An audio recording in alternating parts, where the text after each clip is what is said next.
Game Clique.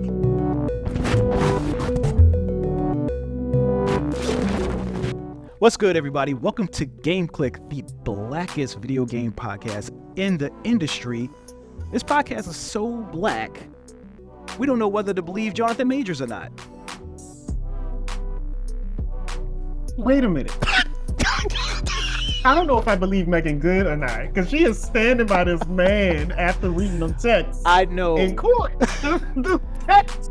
You could kind of see it in the face, like, oh my God. She like, this wasn't in the contract, John. I don't like. What's good, though? I'm your boy, the CharmCityChamp, and as always, I am joined by the Duke of Games. What is good, people? Happy to be here as always. So we got special guests this week, and you know, as always, we like to pump it up. We like to really give y'all some praise while you're here. So we're joined here by world-renowned cosplayer, variety streamer, sax playing, Veishi over here. Give it up, y'all. Give it up for Veishi. What's up, man? Hi everyone. What's going on? What's going on? The way you said world renowned. No. Own it. I wish I could go around the world and be like, oh my God, is that Veishi? Yes, it's me. Speaking into existence. One day. Once I really dive into that bag will be there waiting for me. So. Well, listen, the whole reason why you're here today is because you decided to pull out a sax on the internet and cover Kingdom Hearts. And I was like, man, I need this submission right away. It was like, look, podcast, you know, our community, now people. And I was blown away by it. I thought it was one of the most amazing things I've seen in quite some time. Like, it just felt so black, like authentically black. And I loved it. I really do appreciate that. It, means a lot. I try my darndest to kind of, sound good out there on my little saxophone. I'm just kind of picking it back up after some months, technically, because I kind of stopped for some years after like some situations, and I just didn't feel that passion anymore to play. But I was just like, you know what? I'm doing this little challenge, this 30-day challenge thing. I said, let's just go ahead and go with it and see what I can do and see if I can, get back into it. And, playing some of my favorite songs. I'm learning a song a day and within like an hour, because that's usually all I have during my work days. So that's what I've been doing. Hell yeah, man. Is it just the sax or I technically play all saxophones, but I don't have all saxophones. Wait, there's more than one saxophone? I'm lost. Yes, love. There's a why is there there's a there is let's start with the soprano, alto, tenor, bass, not bass, excuse me, baritone. I said bass, shame on me. Baritone saxophone. Those are the ones I'm used to playing. I know there was a contrabass saxophone, but that's like about the size of y'all's doors. So it's a very large instrument, but I just learned to play each and every single one of them, generally because they kind of revolve around the same concept in terms of where your fingers are placed and all that. But they all like kind of are built on like a different key. So it just seems like playing instruments is one of those lost forms currently right now. Like, everything can be automated at this point. Like, we have all the digital and AI, and I love it. I used to play trumpet. I do not know how to play trumpet anymore, but I was leading trumpet many years ago. But just seeing, like I said, just seeing like a traditional instrument played, and it's not the piano. Love the piano, by the way, but just seeing traditional instruments, it was amazing. Yeah, I mean that's the thing about instruments. Well, technology nowadays, it can kind of emulate anything, but usually with the extra technology, everything's kind of based purely off of piano or keyboard, because that's where everything kind of starts. You can do absolutely anything on a keyboard, essentially. You can alter the sounds with it, depending on if you're using your computer and stuff like that, or you can just make your melodies, make your bass lines and all that. It's a lot you can do. So, well, hell yeah, man. Let me into these comment reads. Speaking of music, we're going to get to that. That's what the whole episode is going to be about. It's going to be about video game music and the influence that it takes from Black musical culture and stuff like that. But we're going to get to that in a second. Duke, you got some comments to read. I do. So our last episode, we talked about our vision as far as who was going to be winning the 2023 Game Awards, and me and you made a bet over who would be treating each other to ramen based off of who wins the categories. Poor soul. And unfortunately, I lost that bet, so I have to treat you to some ramen this coming weekend. So I have to, lose money there. But No, you lost a bet. Yes, I lost the bet. I'm not a cheap date. On the high note, we got Howdy Duddle once again, who joined us on the live chat replay. Listen, I want to say at this point, I think Howdy Duddle is like our number one commentator supporter or whatever. So I just want to highlight them at this point. Really, really appreciate them for always coming through. We had John come through in the chat, and we haven't had John on GameClick yet, but maybe someday in the future. But John's been through. They were commenting on anime and Star Tropics, not knowing what it is. Mm-hmm. We have one Meaty Ogre in the chat. Highlight to them, and then I'm gonna go to our post comments. We have Trees 2732 that said their nephews were so obsessed, probably still are, with Mario Brothers. They actually bought them a chess set of Mario characters, which they probably sold at a garage sale to buy more electronic games. DC Joe Black said, man, Black Power Media, they stay out here sneak dropping shows anyway. Much appreciated, hosts. Welcome. Hopefully you join us and see us, more in the future. Love to have you. And down, champ, we made it. We have officially made it. I want to close out the comment read with this section. We have made our first coin. Let's go. Drop bombs on that. Hey, 9 days ago, simply said thanks and sent in $2. I'm here. I'm living. Go. That is the best $2 I've ever made, because it ain't have to come with a tax. But please love it. We love it. We love to see it. Don't try to put it towards my ramen. It's got to be all your money.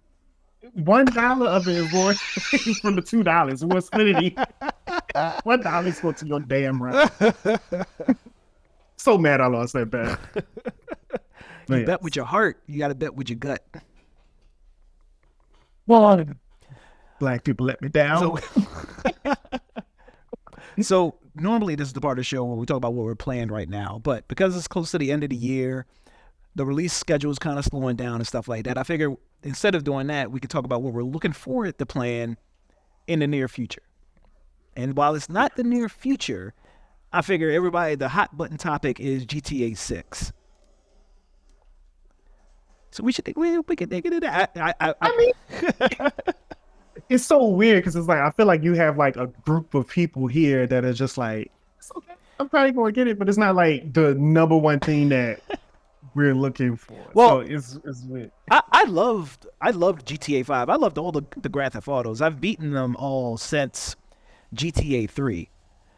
Mm-hmm. And 5, while I think 4 still has the better story, I loved 5 for its like the technological growth and influence on the industry that it had, like the being able to change characters on the fly no matter where they are in the map, the huge map, GTA Online and stuff like that. So I am like, for those reasons. Did you play GTA Online a lot? Not a lot, no. Because I was gonna ask a similar question. Because that's kind of what I was going with. Because it's like GTA Online is where everyone is. Yeah. It's just, that's a whole meta of life over there. And I've tried playing it. I just don't understand it. So there's even a role-playing version for GTA Online or GTA 5 Online. I was going to get into it with one of my homies, but we just decided not to do it. I think some other stuff came up, but we like made our whole entire role-playing personality. And if I can find my actual rundown of my role-playing person, y'all will laugh, because you literally will become that person inside the game, act like that person, and you're going to be that person as if you're there in real life. And so it's a lot. It's a whole Discord and everything like that for it. That is such a crazy like cultural thing. Like I just found, well, I didn't just find it out, but like people are actually paying people to hold real jobs within their server and continue these role playing, and that's crazy to me. So when the few times I've done GTA Online, I tried to do it because I was talking to somebody and they were a huge GTA fan. And because I was trying to get the goodies, I was like, I'm a GTA fan too. Come on, my goodies, my goodies, my goodies. I joined in and I can't remember everything, but the party-wide chat system, essentially. The server I was in, immediately as soon as I jumped in, it was somebody named, like, I'm not exaggerating, I'm not being facetious. It was somebody named Bonquisha and another person named Tyrone, and they were just going off about how they were cheating on each other. And like they were literally like causing mass havoc in the scene that I was in. Like they were causing car accidents and destroying buildings and talking about who gave each other STD and everything. I was like, this is a lot. I come from Final Fantasy 14. Like our role playing does not do. Don't go. Oh, that would have been a sight. So you know how you the neighbor that's like poking at the, looking out the window at your. That's my character. And then I'm thinking about it. I was like, this originally came out on like PS3, right? I was like, how the hell did these servers hold this kind of information? Because this is too much. This is way too much for me. I was out of my league, but I saw what they were doing. I said, you know what? Y'all have fun. I'm gonna go play Ghost of Tsushima online. I like that. and log out. Just log out from me, baby. Needless to say, I didn't get the goodies. We stopped talking. Yeah, those goodies seem like they went away real quick, huh? So, I mean, y'all at least seen the trailer, right, for GTA 6? Oh yeah. It looks stunning, phenomenal. Like I just saw a clip about the most rewatched scene in the trailer. I'm sure y'all know. Oh yeah, something that it looked almost completely real to the point where people actually thought it was a clip, like someone actually, clipped, down in Las Vegas or something like that. Even though it's Miami, but still. I want to because like Rockstar, when they hire people, their staff is so big, so you can focus on like a specific thing. Like imagine the art designer that just focused on ass. Like that's your whole job. One job. It's like, look, you got to get this right, and if you don't, you're fired. Pervs. The absolute pervs. But yeah, man, this thing looked freaking crazy. This is gonna like change the game, pun not intended, when this thing finally drops. This is gonna raise the bar. I'm just glad we have more powerful systems, and hopefully the pro versions of these systems will be ready by that time.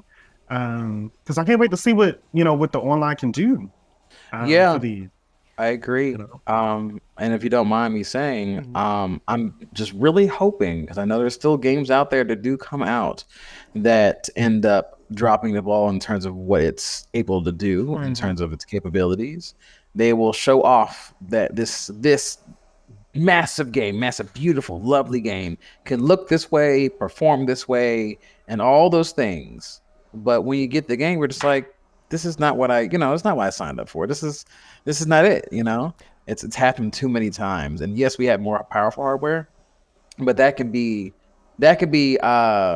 taken advantage of in the right way, but also just, I guess, fumbled in the wrong way. Yeah. So we've only really just got into next gen as the way we think about it. Like games were still coming out on like the Xbox One and the PS4 up until recently. So I really think these systems still really haven't been pushed to their peak yet in most cases. Yeah. I mean, I think we're all trying to get to. Go ahead. Sorry. I was just saying, unfortunately, a lot of times you don't even find the peak games for these consoles until like the last year that they exist. I mean, think about The Last of Us on PS3. Like nothing touched that until literally like 7 months before PS4 came out. It was crazy. Yeah. So I mean, that's the thing I'm hoping to see, because the closest thing we got so far, technically, to, in my opinion, that was almost like CGI levels of performance and visuals would be when they did the demo for the Matrix demo. Yes. It looked like you were watching a movie. That was stunning, and that was actually in game. But it was such a small tidbit of what you could do, but it wasn't a full fleshed out game. It was just a demo, and it was a very small segment of the city. So a lot of the assets, outside of the little segment could have just been like, pushed aside or whatnot and made like paper look in and all that in terms of textures and all that. So we don't know if they had the actual, capabilities to give us what we just saw, and put it towards a full-fledged game. I don't know if that would be a possibility. Do we know if Spider-Man 2 used any Unreal? No, Do we know? I don't think they use Unreal. From what I remember, because let me see. Let me just mute my keyboard loves to. Yeah, Google that real quick. I would be interested. The reason why I asked is because I was actually reminded of the Matrix demo when I was skiing in the city, because I noticed that there were a few buildings where you could actually look inside and see different arrangements and sometimes people inside of the buildings. You couldn't interact with them. Of course, it was lower polygon counts and things like that. But that was what I saw in the Matrix demo. And I was like, I wonder if they're, are we prepared to move in that direction? So from what I just found, which is very not obvious, but very like Insomniac, it's their own engine. That's what I figured.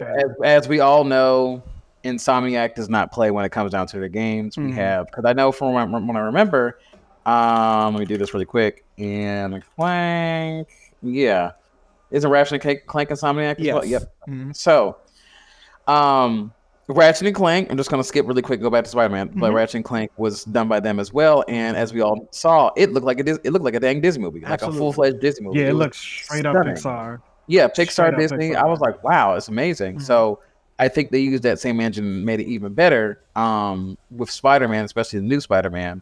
And yeah, no, their in-game engine, they're just Insomniac is just too good, but the I found myself not even liking the gameplay for the Ratchet and Clank remake too much, but the game was just so beautiful that I had to have it. Oh, you didn't like the gameplay? I heard it. I just never heard anything bad from it about that. I don't know. It looks great. I want to play it myself. I was a big Ratchet and Clank fan. I didn't play the Shattered Dimensions one, but I played the one that came out on PS4. Oh, that's what I was talking about. Shattered Dimensions. Yeah, it was my very first. Yeah, it was my first Ratchet and Clank game.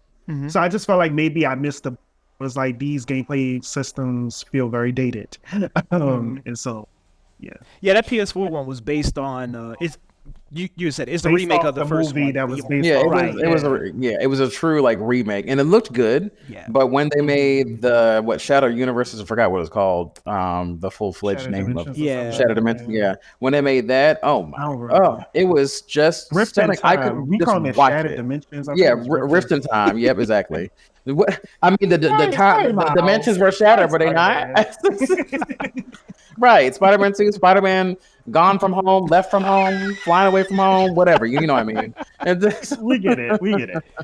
So, back to GTA 6. The one thing that I think I am interested to see, because the common stuff has already been beat to the ground. Like, yeah, you play as a woman. We get that. The incels had their field day talking about that. That's not what I'm here to talk about. The one thing that I'm interested in from the trailer is it looks like social media is going to be very important.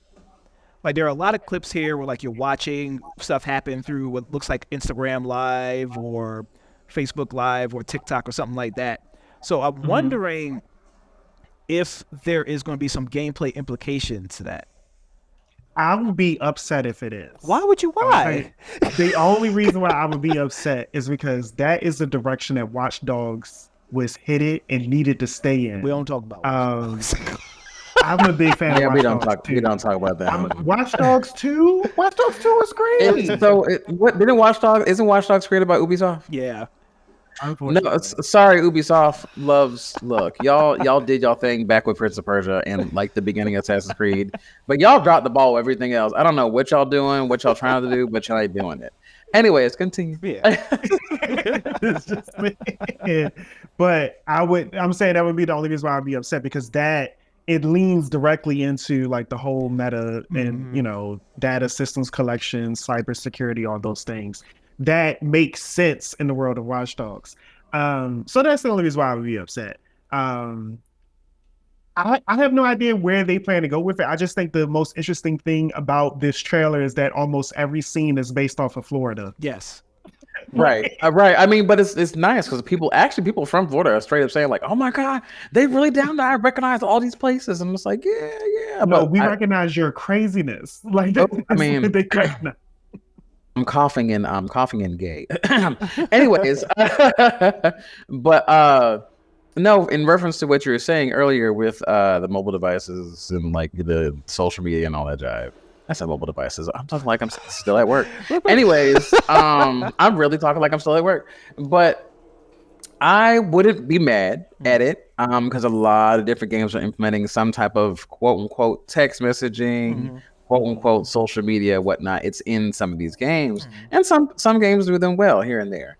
But I'm hoping that it's just like mainly like kind of aesthetic thing. It's just like, oh yo, let me go check my map on my phone, and like I got some messages. I might be able to scroll through like some parts of like the in-game social media, like, man, why is she on this car? And then and then close it out, and be like that. Nothing too crazy.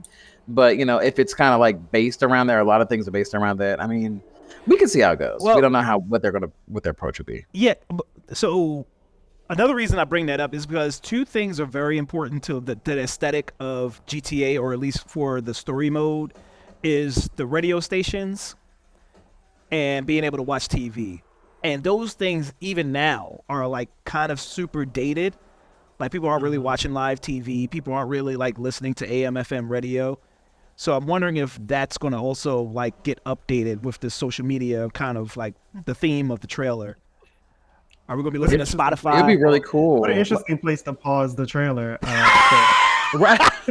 Wow. What a beautiful sight, huh? The graphic fidelity is what I wanted to point out. I wish I could do that. I really can. I'll be rolling on the street. So before we leave this topic, I want to say the thing that I found interesting is that if you remember some years ago, GTA 6 gameplay allegedly leaked or something. We saw like some clips of like these two people in the store, and it seems as if that leak was directly accurate, taken from right? this, because it's the same store. It seems very, very accurate as far as what happened. So I like when leaks are true. Looks like they stayed. Yeah, it looks like they stayed the course. Doesn't look like they had like a tumultuous development history so far. So big ups to them. Yeah, even down to the main character. The main character looks almost similar. Yeah. Yeah. Wow. I'm looking at what we're looking at now. If this is really like the leak, then wow. Yeah. Yeah, that was the leak. Is that Waffle House? Yeah, that's what it looks like. Everybody's scared of the employees. They're like, damn, it's Tuesday. Right. Wow. Well, I'm really hoping and wishing that, it turns out to be something really good, spectacular. We have literally a whole another year to go. And then some, because it's most definitely coming out in 2025 from what we know. Yeah. So here's to hoping. Yeah. I'll definitely get it. Maybe I'll hit up that person about the goodies later to see. Like, GTA 5 ain't really work out for us, but maybe there's a future for us. Got to run it back 10 years later. Let's try it back. So something else we wanted to talk about. The Game Awards happened recently. We all kind of watched it together. One game that kind of stood out, because we do like to put a spotlight on the little bit of black faces we do see in the video game industry. So Tales of Kenzera, Zao. Yeah. Zao. Looked really, I hope I'm saying that right. I never heard anybody say it out loud yet. But yeah, I think it's right. It sounds right. At least we got the first part. Yeah. Tales of Kenzera. Let's see. Let's just type it up to that, So see, okay. We look forward to being corrected. Yes. Yeah, please. We look forward to being corrected. If you're watching this, please correct us in the comments so I can say your game right from here on out. But an actor, Abu Bakr, I said this right during the pre-meeting, and then look at this, right on air. Yeah. Abu Bakr Salim. Salim? It was Salim. I would think it's Salim. Abu Bakr Salim. The way he looked, he was like, okay. From shows, he played a prominent role in HBO's Jamestown, and he also was in Assassin's Creed Origins. He was? Yeah. Oh, Really? who did he play in Origins? Was he the main character? I couldn't find it. Maybe. Because Okay. in Origins, it was the main character. No, was main character black in Origins? Yeah, Egyptian. Egyptian. Yeah, Yeah, because we were in Black, Egypt. yeah. Yeah. So I mean, it might have been him. yeah. Might have. So I think it's modeled after him. I think. he started a new development company called Surgent Entertainment, and they're in partnership with EA's new indie initiative, EA Origins. They're making this game Tales of Kenzera. Is it Origins or Originals? Originals? I'm sorry. EA Originals. Because I went back and looked, I was like, huh. Butchering everything. Don't be correcting my co-host. You guess. I'm gonna sit myself downstairs. Goodbye, y'all. Damn it. This spoke to me like for more reasons than this is a black guy leading this development company creating this game. It's a metroidvania, and Duke knows that like those are my jam. Yep. And this looks gorgeous. Hell yeah, this thing looks amazing. And in addition to that, the characters are black. Like they don't look like they were inspired by white people. Like white people thinking what black people look like. It was just black. Like, and I really am enjoying the visual representation that this game is offering so far. Yeah, and including the voice acting. It's stunning. I love it so far. So a little bit about the game. So the idea is that you'll be wielding cosmic powers from the sun and the moon to defeat restless spirits and rhythmic combat, from ordinary warriors to the mighty Impundulu or Gabgorib. Manipulate time and crystallize enemies using the power of the moon mask, or launch fiery spears with the sun mask, all in meticulously handcrafted animations. And you'll be in a mystical realm where you'll discover a universe inspired by Bantu tales, rich with untold lore, the chaos and order, memories of ancient shamans, sacred spirits, and fascinating creatures. And you'll be the game is featured in a 2.5D dimension. So it'll have color and depth and built with multi-award. Nanita decides enchanting original score. So really looking forward to it. For those who don't know, do y'all know what Bantu means? No, I know about Bantu not. Yeah, that's where I went. That's all I know. That's where I went with it. How about you, Jen? Just Bantu not? So Bantu is relating to or denoting a group of Niger-Congo languages spoken in Central and Southern Africa, including Swahili, Xhosa, and Zulu.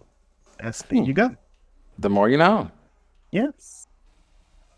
Yeah, man, this thing is gorgeous. It sounds. Yeah, it looks spectacular. I'm glad they. I'm not gonna lie to you. I am glad they went down to 2.5D route, because I love seeing really well made 2.5D games. It is, yes, an easier genre to go down in terms of like developing a game, because you don't have to create a whole entire open world to break your back just to make and all that. And you have to do all that. You're still gonna have beautiful assets, beautiful backgrounds, all those things like that. But beautiful assets. Assets. Wow, where's your mind? Is this the gutter we're in? But if you don't mind, may I mention something really quick? A specific game. So, as we all know, we were talking about Ubisoft earlier, and Ubisoft. Hopefully, they don't drop the ball with this, but they are also making a brand new Prince of Persia game, correct? So this brand new Prince of Persia game is Prince of Persia: The Lost Crown. Yep, with the slave main character. Not the slave main character. Technically, you're not wrong. But he looks stunning as a character in general, and he's basically it's kind of very similar to the original story for Prince of Persia. I'm not gonna lie to you. It's very similar, where some stuff ends up happening to him and his people, and then his father and all the stuff like that, and he's trying to go save his father. All those. But this story, he's going to actually save the prince. Yeah. So that is the difference that I did not recognize. Well, aside from that, it looks really wonderful in my opinion, and I love to always see like a black lead character, and he looks cool. He looks amazing. It looks absolutely stunning in every single type of way, and so does the gameplay. So I'm really excited to see more of the gameplay, more of how the story is going to be done. It's another Metroidvania. Yeah, it's it's Um, it's it's kind of like that, but it's also going back to its roots because originally Prince of Persia, way back when, especially on I think it was on Sega or like way earlier before that, whatever. Mhm. They just did 2D platforming, and Mhm. we're back to 2D platforming. But of course, we have advancements in technology, so we get platforming, teleporting, all these other things, amazing combat, and I'm looking forward to combat because I've always been a general Prince of Persia fan. It's just I got tired of them just butchering their own series. So Yeah. with any other additional game. Yeah. So but I'm yeah, at such a crossroads about this because it's like I hate Ubisoft, Mhm. right? That's no right. secret. But it's like if I don't buy this, then am I sending the message that I don't want main characters like this? It's like such a annoying thing in this damn economy. So we gotta remember that like Ubisoft, like the thing that we hate about Ubisoft is like the big execs that make the very dumb decisions Very and dumb. the directors that kind of like mess Mhm. up all the game franchises and IPs that we like so much. But there are still a lot of devs there that are very talented and know what they're doing, and as long as they're left alone, they can create art. So Yeah. And that kind of goes into like something that has been Wait, bothering me with you them. pre-order this and you get the Warrior Within outfit for him? Excuse me? That's Back up. I didn't see interesting. that. yeah, I didn't notice that. Yeah. Because I was about, oh, and that looks great on him. Yeah, Jesus that looks dope. Christ. Wow. You know what? Because I did love Kakalukia way back when. Mhm. Kakalukia looked great. Mhm. And he was voiced by my favorite voice actor on the planet, Yuri Lowenthal. I think Lowenthal. I think. Mhm. He's the one who voices Sasuke Uchiha, the best person on the planet. Anyways, and so yeah, no. Ooh, wow, wow. I feel hurt. But no, that's when Ubisoft really were like they were in their bag, Mhm. especially when they did Prince of Persia. Prince of Persia, the first one, Prince of Persia, Sands of Time, Prince of Persia Warrior, then in Two Thrones. Like when Two Thrones ended, like that's kind of like the end of their big era, and then they did Assassin's Creed, which we all thought to be somewhat of a spiritual successor into the Prince of Persia. I just really wish they left, like, I wish the company left those devs alone and kept bringing back those same people who made these games. And like, I wanted to get that iconic feeling again because there's no other game that I played that felt like Prince of Persia ever Mhm. in terms of like its combat, in terms of its Yeah. movement, all those things like that. There's still yet to be one out there, and they made Assassin's Creed. The last Assassin's Creed, from what I remember, that actually felt like anything spectacular in and of its own identity was honestly, I want to say maybe Revelations. I'm not even going to Assassin's Creed 3 Yeah. because I was stuck with yes, Ezio. I was stuck with Ezio, and Ezio was woof, amazing character, Mhm. Yeah. amazing voice actor was voicing him.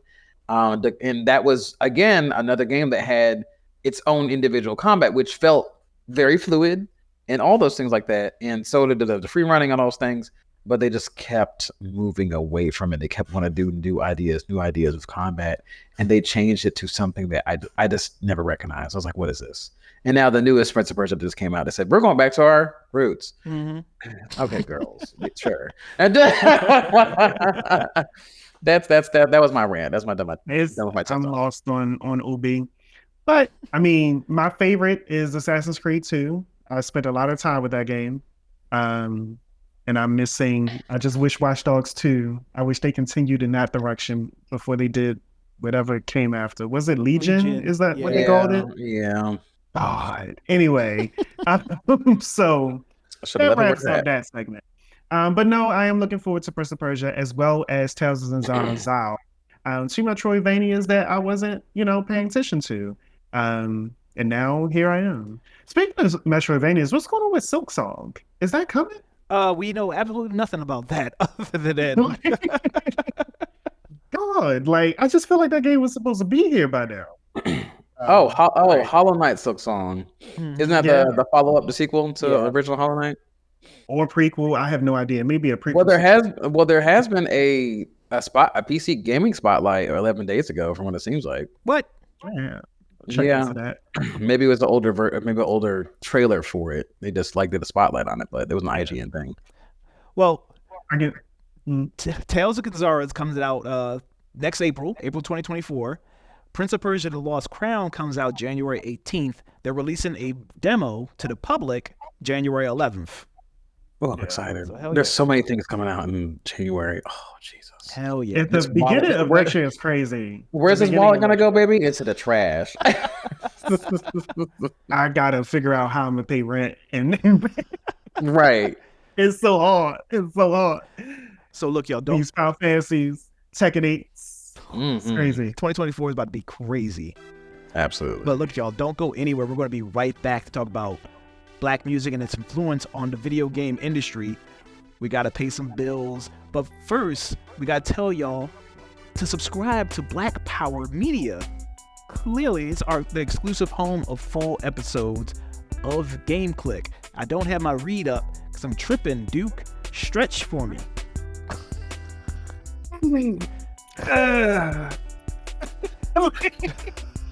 You okay over there?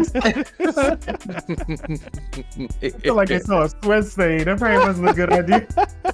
Well, the audio listeners didn't see that, so you're good. Great. But now they know because you said it. Wonderful. Right. You said it plain on out. Like, wow, what is that? That's a sweat say. Anyway, you can catch us full episodes of the video of the podcast on Black Power Media. Is a Black radical independent media project who seeks to challenge the narrative about Black politics and the Black condition. With shows like Game Click, I Mix What I Like, Remix Morning Show, and other future programming, they deliver the news and information the community and others need to break through today's mainstream propaganda machine. So You're getting much better at that. I am. Like, it was, yeah. Practice. Yeah, this is most definitely my first time hearing you say. I was like, wow, look at that. You would have thought I'd never messed up before until Duke told everybody. Oh, wow. Wow, Duke, calling out people. Wow. Oh, wow. But if you're not already, please go over and subscribe to youtube.com/@BlackPowerMedia. Every subscriber matters and every subscriber counts.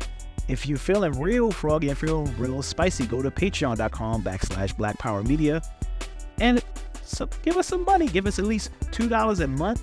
Will help small shows like us continue and thrive. So hell yeah. Like I said, don't go anywhere. We will be right back.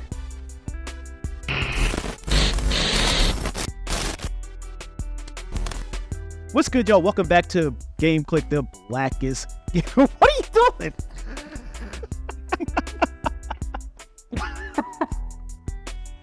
I'm not getting rid of that one. It is what it is. We're back, y'all. You should have got rid of that other one.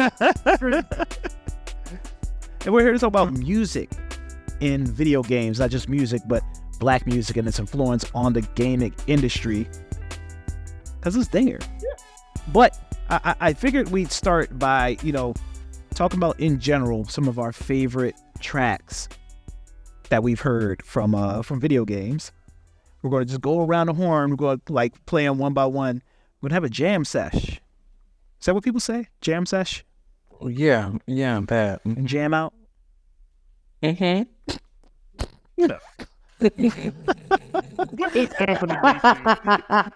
Nothing. I'm just being funny. So Veishi, why don't you start us off? Why don't you introduce your first track? Oh, absolutely. So if y'all followed, Sega back in the day and all that, when Dreamcast became a big thing, one of my favorite games on the planet, Sonic Adventure 2 decided to drop its little self after Sonic Adventure 1 dropped its big old, self into our lives.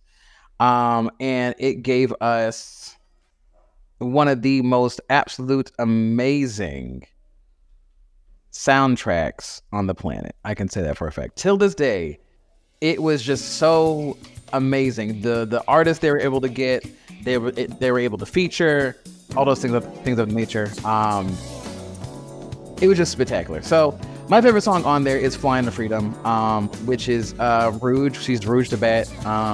You can look at her. She's one of the characters on there. But she has this very her whole entire soundtrack for every single one of her stages is all jazz. It could be like Latin jazz. It could be regular, upbeat jazz. That's not the term for it, but you know what I mean. Big band jazz, all those things of nature. So right now, this is more R&B esque, like smooth jazz ish for Flying Freedom. And I actually did a cover of this as well for recently on my what's it called, on my Instagram. I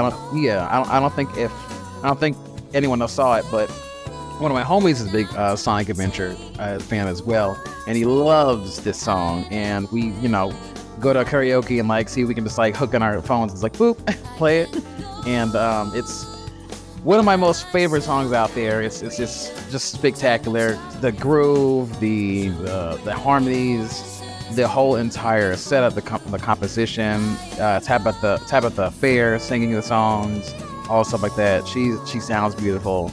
And just honestly, majority of Sonic Adventure 2's like soundtracks black. Mm-hmm. Aside from like Sonic and Tails, their own stuff or whatnot, their stages and all that. That's all, mostly like rock, and like, feels like Christian rock with like Tails. Mm-hmm. But then you have like Knuckles. Oh, Knuckles is like straight up. He's one of us, baby. He has melanin. They have not shied away from Knuckles being black, like from at all. They have yet to shy away, and I love it. I'm like, maybe keep it that way. Him being an echidna and whatnot, and they try to make him look like he has dreads. Yeah, that's what it gives. Yeah. He's giving dreads, and he likes.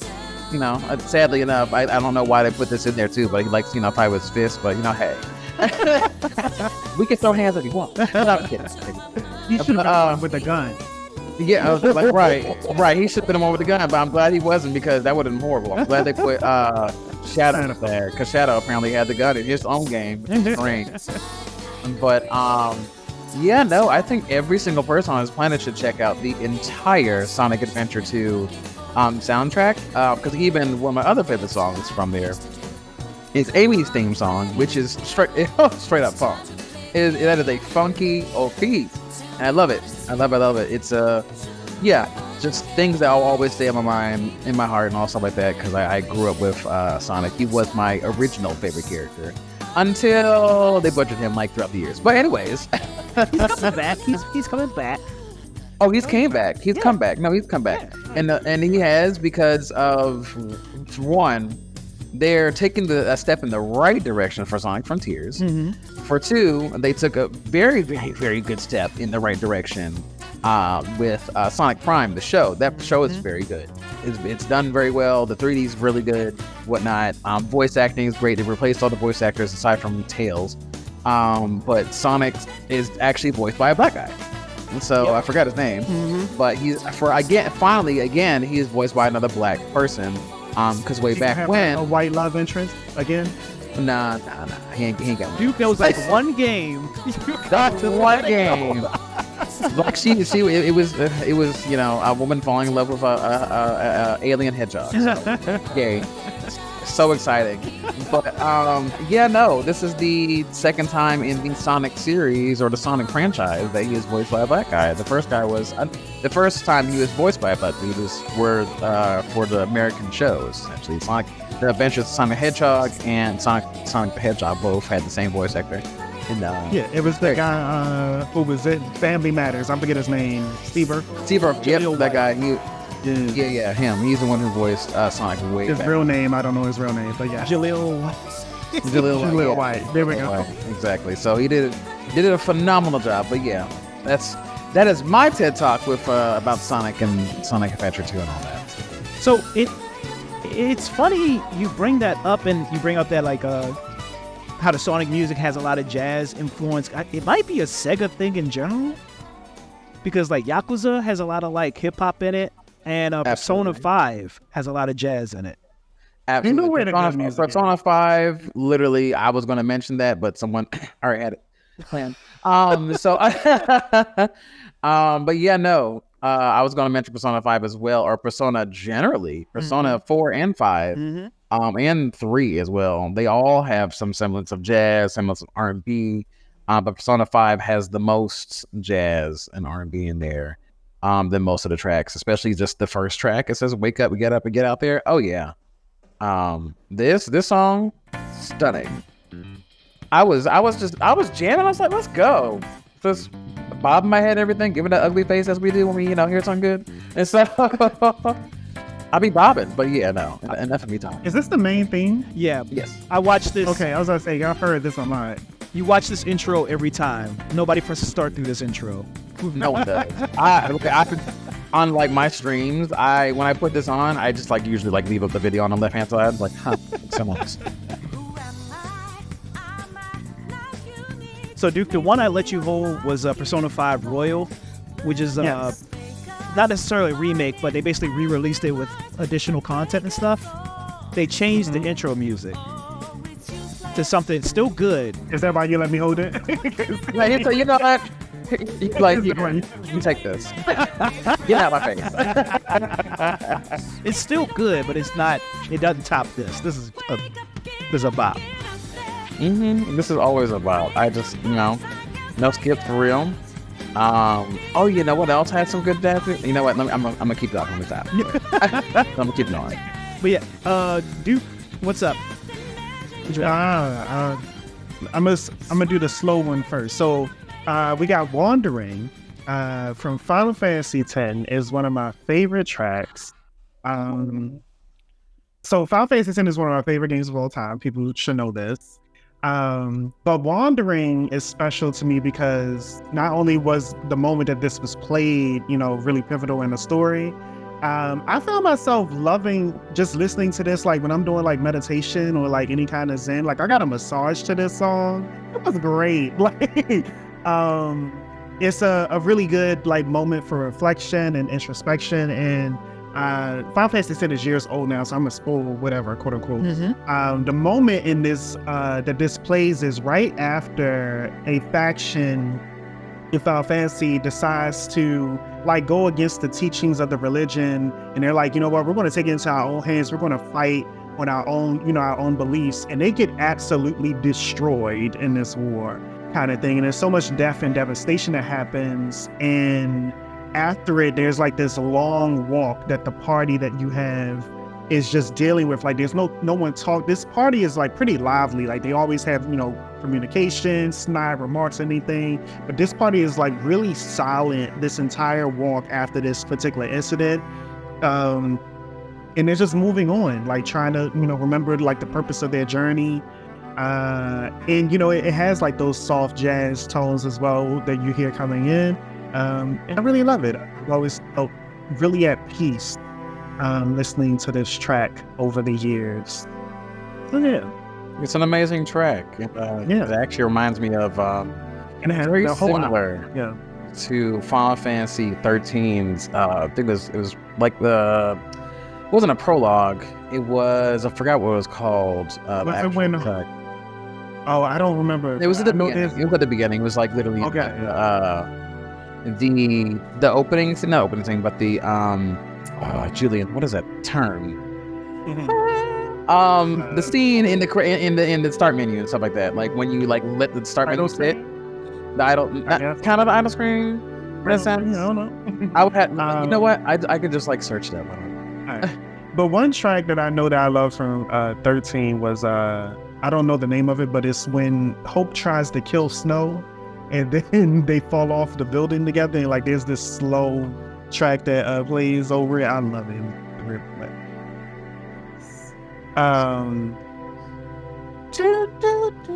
Is 10 your favorite Final Fantasy? Not including 14. You say it's 10? Yeah, 10 is definitely my favorite Final Fantasy. Over 14, for sure. Is that what you're talking about? That's one of my favorites.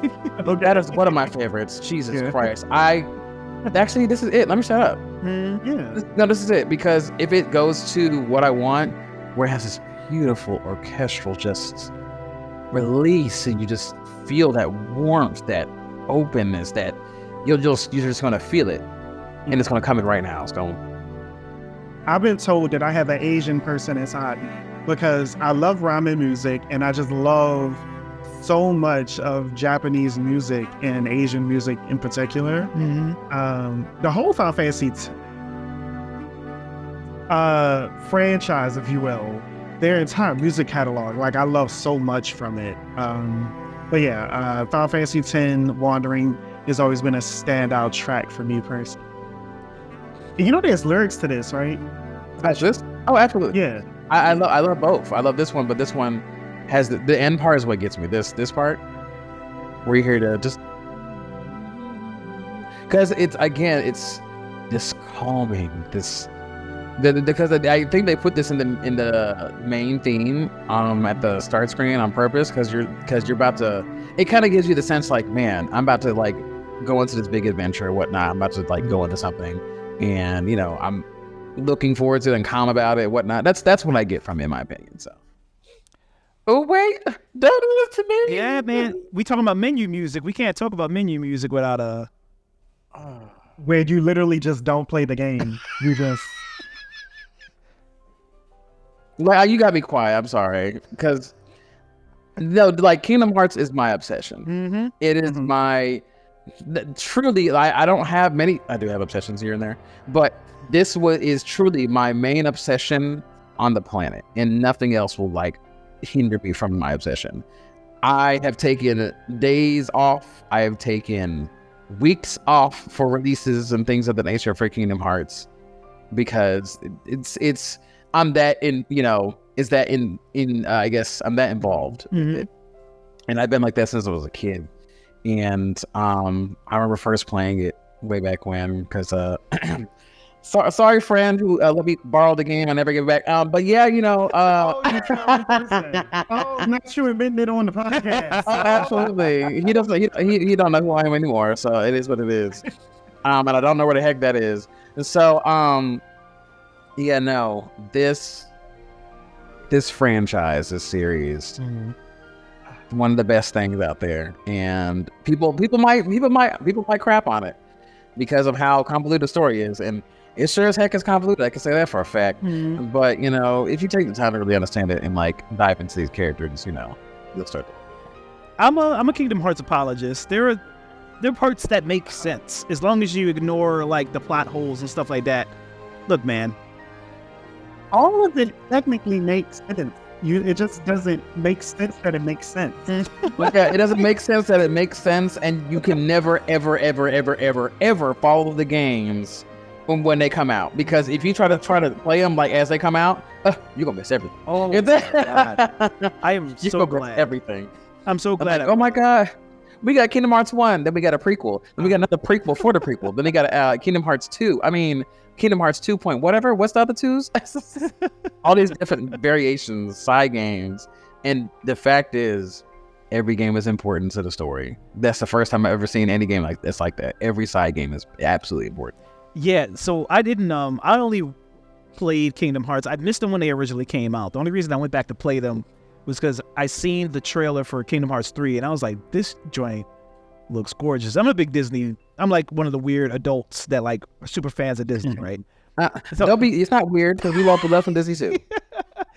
So we're in the Square Enix part. I love Kingdom Hearts. For me, it's the Square part that I care more about. True, I get that, but Disney's still good too. Anyway, so yeah, I went back and I played most of them. There's still like I haven't played Dream Drop Distance, and I know there's some important stuff in there that I got to see. Oh, yeah.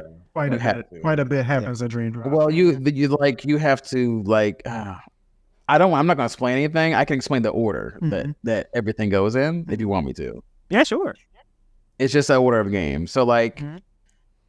I would recommend everyone, of course, start off in Kingdom Hearts 1 just to understand what the heck's going on. Then hop right into Birth by Sleep. Then after Birth by Sleep, you hop into Kingdom Hearts Chain of Memories, because that's directly after Kingdom Hearts 1, technically.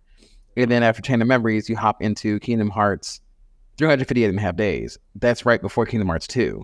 And then jump into Kingdom Hearts 2. And then after Kingdom Hearts 2, you jump into Kingdom Hearts Coded. Then after Coded, you jump into Kingdom Hearts Dream Drop Distance. And then after Dream Drop Distance, you got Kingdom Hearts 3. And then after Kingdom Hearts 3, you got Kingdom Hearts... Oh, no, excuse me. You got Dream Drop Distance. Then you got Kingdom Hearts 2.5. Then you got... not 2.5, 2.9 / 0.2 Birth by Sleep. And then you have Kingdom Hearts 3. And then you have Kingdom Hearts Melody of Memory. And then... Oops, I forgot a few too. So let's throw all that to the front, and then we'll go to the beginning, and we're going to say Kingdom Hearts Key, Kingdom Hearts Union Cross, Kingdom Hearts Dark Yeah, Rose. I was like, where the mobile games at? Those are way over. You see, this is what I was talking about. Those are way over there. Like over here, I'm off the camera. Yeah, way over here. And then now we are at and now technically we can even put what I'm about to talk about, one of the newest games, Missing Link, we can put that way over there as well. And so that's all prequel. And then after Kingdom Hearts Melody Memory, then you have Kingdom Hearts 4. I'm sure it'll be simple. I'm sure we can just put 4 right at the end like it's supposed to be. Can I just say, even though it's convoluted as hell, right? I still think it makes a better epic than Game of Thrones. Well, our horse isn't complete on the drawing. Right. Our horse isn't complete yet. So they know Starbucks cups. And our horse might not be completed until maybe 2082. But, still. So for my pick, I wanted to pick something a little weirder, a little more unconventional, but I do think it's a little more upbeat. So there's this mobile game called Card of Darkness. And it's Is it more upbeat for real? I'm being dead ass. How upbeat can this be? It's so the art, if you might notice it if you watch Adventure Time. So Pendleton Ward did the art for this game. I didn't notice that. Yeah. And I don't know who did the music, but the music kind of like, it does this cool thing where it's kind of has this high fantasy kind of vibe, but it also still has this like funky hip hop kind of bass to it. So this is one of the songs from it.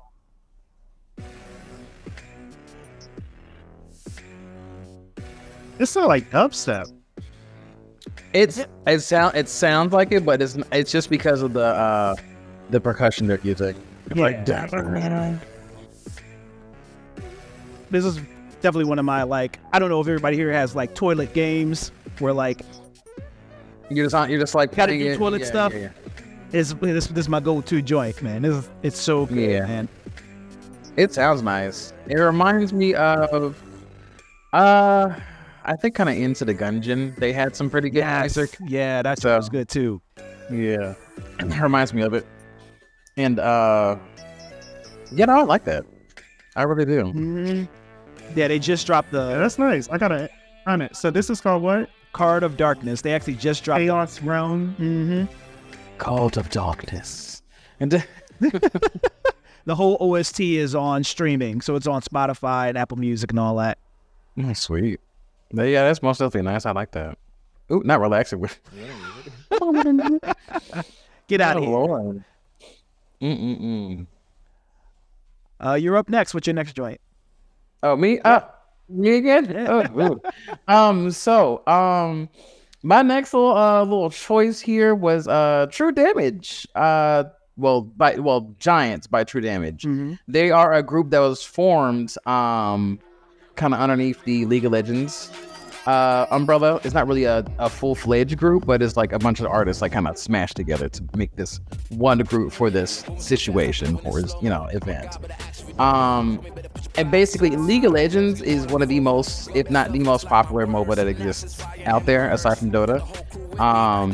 MOBAs are multiplayer online battle arena games, which basically most times are like kind of top-down looking games where you click around to do your things and whatnot.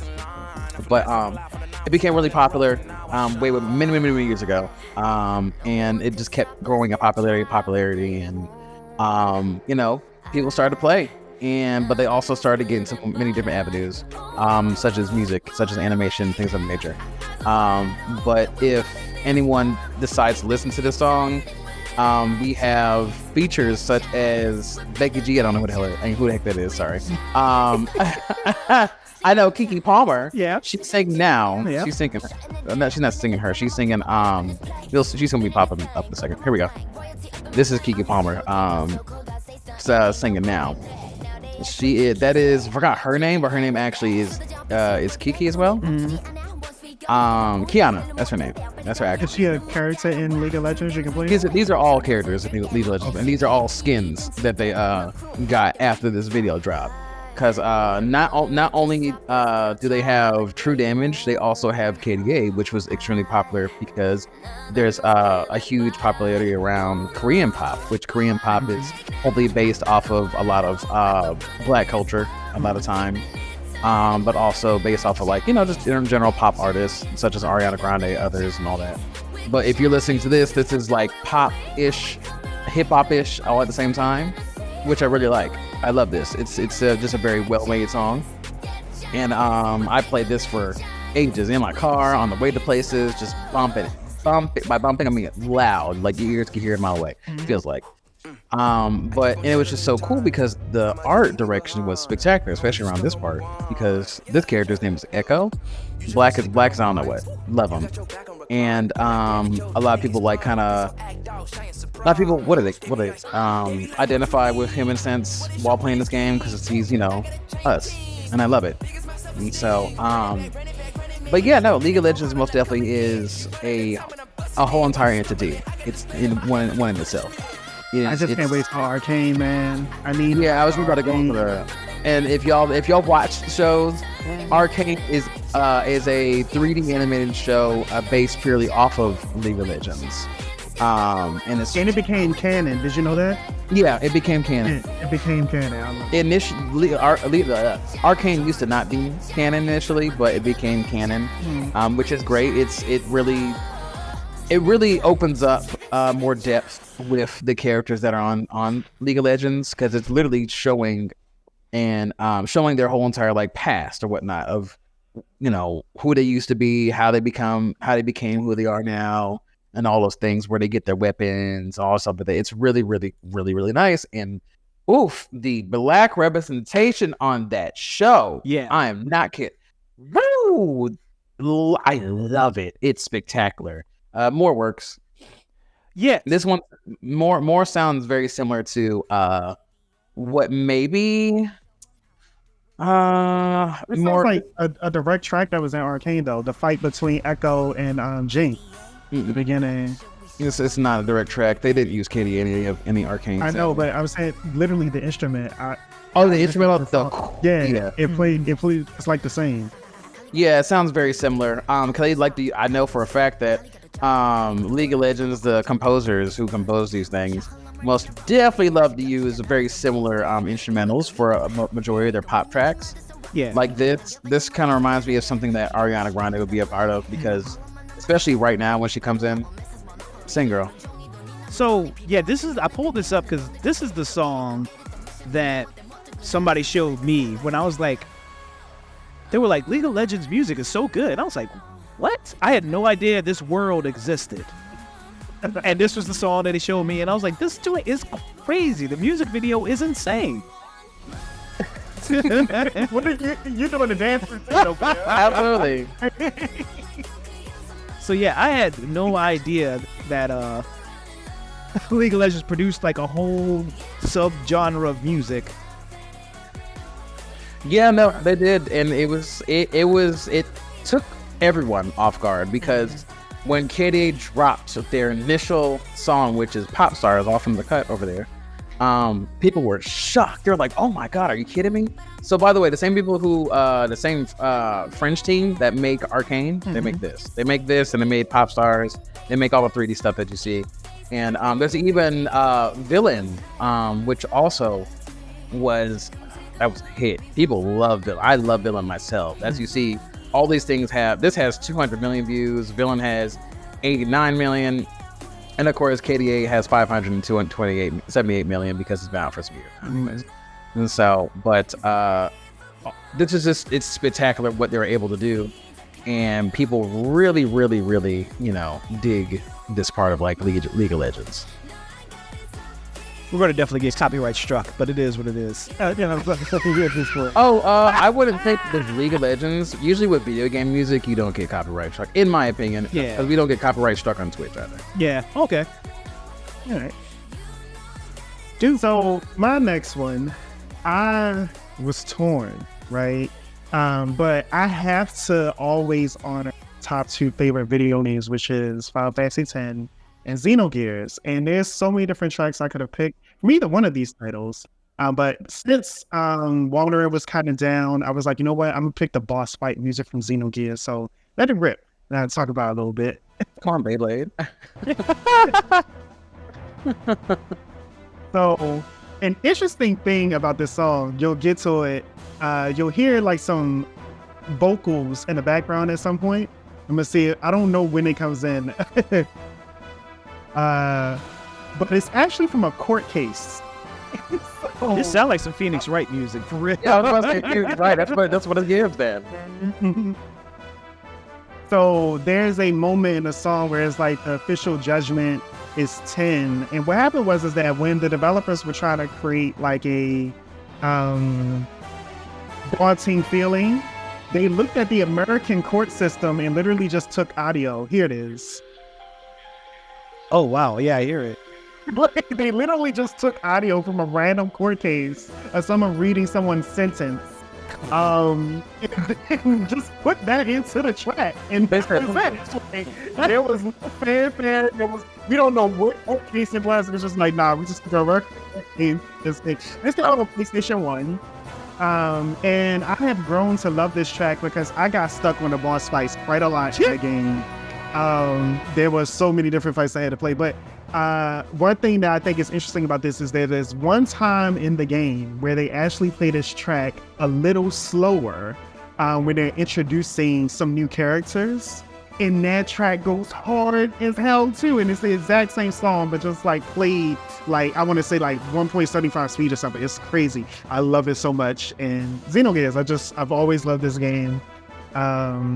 And the music on it is superb, and I just wanted to shout out the boss track real quick. It sounds great. I wasn't prepared for the case part. Whoever's getting, sentenced or whatnot, y'all need some residuals. I gotta find out. I'm gonna do some research. It's some random dude's drug charge. Right. Get some residuals for this because it's out there. Oh my gosh. Yeah, this is gonna be like big RPG. It really giving me like Chrono Trigger vibes. Yeah, it gives that. It gives. I mean, it was definitely from that same era. Mm-hmm. You know what it reminds me of? What is it? Legends of something. Legend of Dragon? Not Dragon. It was Altaria or something like that. Artem something. Uh-oh. It was old game. Old game, but it also reminds me of Wild Arms too. What you doing? I'm curious about who composes, if it's the same composer. Usually, the composer should be right down in the description. Yep, it is the same guy. It hurts. Okay. Yeah, they recognize it. See, that's why musical ears. We love to hear it. Love to see it. Yeah, this dude Masuda, he did the Chrono series, the Xeno series, Shadow Hearts. Oh yeah. I never played Shadow Hearts. I kept seeing it at the store, but I never purchased it. It's always those games where you're just like, huh, that looks nice, and you keep on walking. Even though it might be one of the best games you could ever play in your life, you're just like, huh, not today. Not today. I'll leave it on a shelf.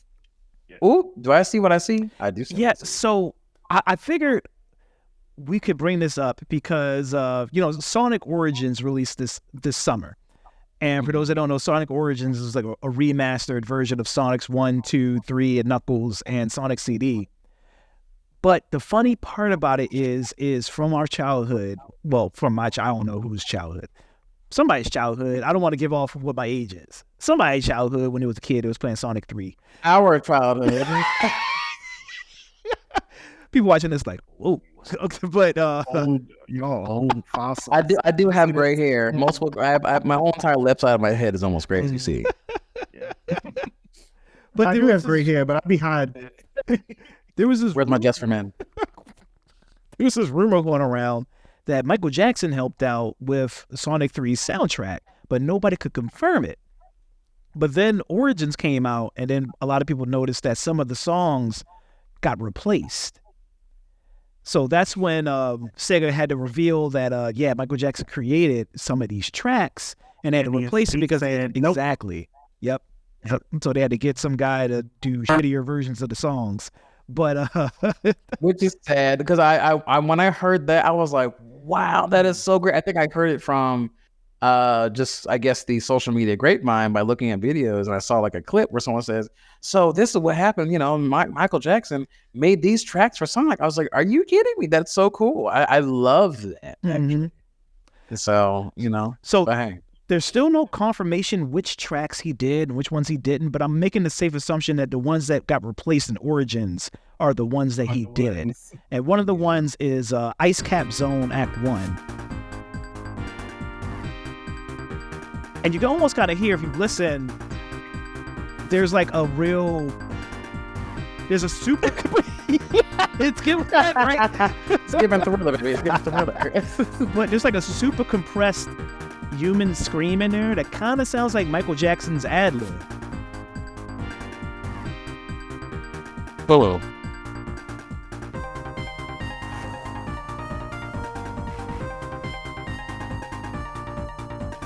I might have to run it back. Was it in there already? Yeah. I missed it.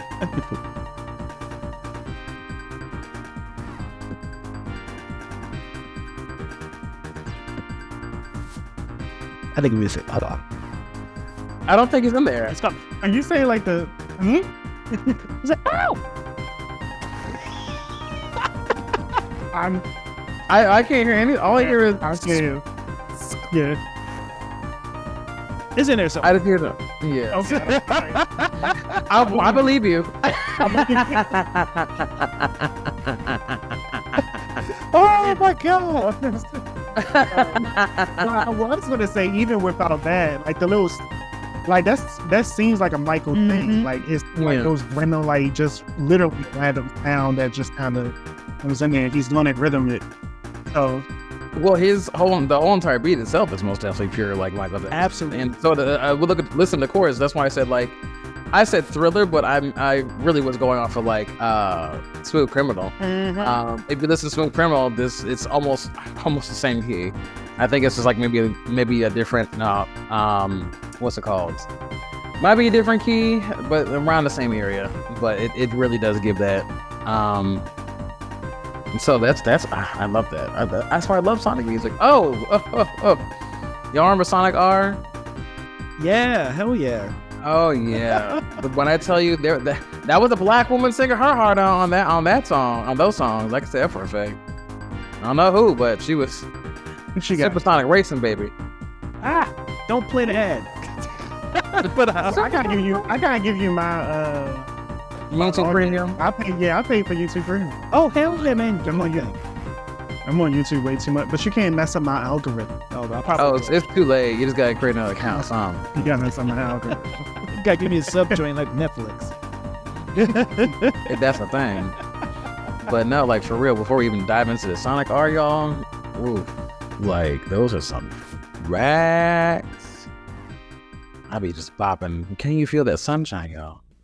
So I pulled this up because you said it sounded like Smooth Criminal. No good reason. And yeah, you can kind of hear the similarities here. So for those of y'all that don't know, this is Michael Jackson's Moonwalker. This is definitely going to get us DMCA, but...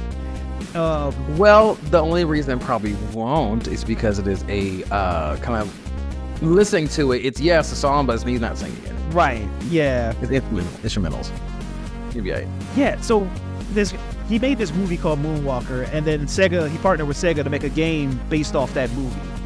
And they just have a bunch of chiptune versions of his songs from back in the day. And yeah, you can hear a bunch of the similarities between a lot of these songs and Sonic 3. Because Sonic 3, I mean, it had bangers. A lot of Sonic stages had bangers. I was also still a fan of Sonic 2's stages, and their songs as well. Like, was that lava stage Sonic 1 or Sonic 2? You remember? Oh, the lava joint. Because that was a vibe. You might be talking about Marble Zone. Yeah, most likely. But if you don't mind, this is a small request aside from Marble Zone. Can we do Sonic R? Just like listen to like a little, a tidbit. Because look, dude, did you play Sonic R? I did not. Okay, so let's do. You can just the OST. This is perfect. Supersonic Racing. No, we can do that with Feel the Sunshine. Do which Can one? you feel the sunshine? Can you feel the sunshine? Let's do that. Here we go. I was bopping out, and we were just racing. Just all you see is me running, and all I hear is this like, I see the sunshine, y'all. Oh, y'all are like, Oh, I love this. No, if you really go through this whole soundtrack, you're like, you know what? I see why you do it. my number one Sonic track is Sonic Adventure 1 when he was running down the street. Like, that is iconic. That's like The opening. You mean Sonic Adventure 2? Is that the okay, Sonic Adventure 2. Ooh. That was it. Yes, it's Sonic Adventure 2. Escape the City. Yes. That was ooh. Like I said, bangers. Sonic Adventure 2. Absolutely. Like, oh, Sega don't that's miss. Sega, they don't. Cause didn't you know what? Didn't Sega publish Bayonetta? Yep. Yep. So in her music, oh. Yes. Back when she was shining, because when they left Sega, that music went down too. I ain't gonna lie. It was cute. It was Ish. Fly Me to the Moon would be the one that would Yeah, Fly Me to the Moon is what they. Yeah, I love this. It's a remix of old jazz song. And so, but look at this, just Whipping ass. whipping ass. While you know what, whipping ass while that ass was out at the same time. Like, She said, you know what, Marvel, and like all her clothes came off. I'm like, wow, wasn't expecting that. I'm actually glad they made Bayonetta because I remember when it first came out many years ago on PS3. I am still a big, humongous Devil May Cry fan. So I was still in Devil May Cry. I was like, I was trying to copy Devil May Cry, and because they made her, right. And so, but Platinum Games decided to make Bayonetta, and they said, you know, let's try to make something just as good, and they succeeded in making something just as good. Sadly, from what I heard, the series in the end all that great, but yeah, she was one heck of a character. I can say that for absolute fact. She would have been one of the best, combatants against Dante in some type of battle, guarantee, or them just together. I was hoping and praying one day they would have a dual game. That never will happen. yeah, I don't think licensing wise, at least not until like we're like 60. Yeah. We'll We'll just pop up one day. Devil May Cry and Bayonetta. Yes. Baya May Cry. Gosh. So there's so many places. One, offline we were talking about Ready to Rumble and Michael Jackson and his alleged real voice used in that. Was Afro Thunder? Huh? Was he Afro Thunder? I think it was himself. Yeah, he was a Yeah, special he was character. Oh, himself. Oh, Yeah. I remember Afro Thunder was a high pitched man too. No, so he actually used his real voice in there, and it was not high pitched. I don't know if Chad has the audio of it, but Oh, he is throwing hands. you muted it. Yeah, I can't. I'm not gonna. The people Oh. aren't gonna be able to hear this. Okay, but if you look it up, Ready to Rumble, Michael Jackson, he definitely used his real voice in that. And there's a whole, history behind it, but it was a fun little nod about Michael and the fact that he is not a high pitched man at all. I think he just generally speaks like he's like, I remember seeing some clips where his voice was like, he was literally like, how he looked as normal, and everyone thinks he's like high pitched. When I tell you this man's like, nah, I was like, who are you? Yeah. He created a persona, and that's people forget that it's a persona. But geez, y'all. So I want to say that a standout track for me that happened very, very recently is literally the track called Ragnarok from God of War Ragnarok. This plays twice in the game. It plays during the prophecy, and then it plays just before the final battle. And that track is so eerie. I love it. Did you play God of War Ragnarok, Veishi? I didn't watch War Ragnorak. I watched the first game because I couldn't afford it when it first came out. So I still have to pick up God of War 2, and I had to just like get a YouTube explanation to put on stream. This And is one of my favorite games of all time now. they put their whole That entire is life in it. Yeah, this is like the main title track, right there, which is also phenomenal. But that's not Ragnarok. What? Yeah, I said that's the main God of War title track. Ragnarok. That's why. Yeah, The actual name is the actual. look, it's the first one on the right. It's right there, the first one on the right.